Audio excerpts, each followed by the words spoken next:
Ayan siya.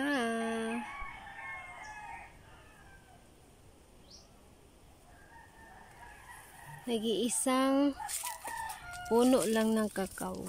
Yan. Meron siyang mga talbos, bagong dahon.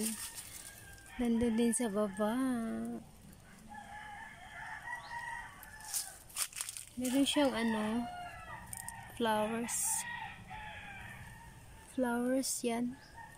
May flowers na tumutubo. Sana magiging bunga na yan. Kasi noong una, nangalaglag lang iyang mga flowers.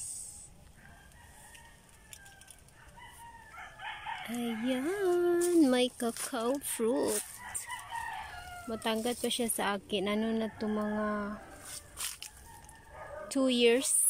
2 years na to na puno ng cacao. Ayan. Matangkad na siya. Matangkad pero maliit lang ang kanyang puno or trunk. Diba? And that's my cacao fruit. Cacao tree. Thank you for watching.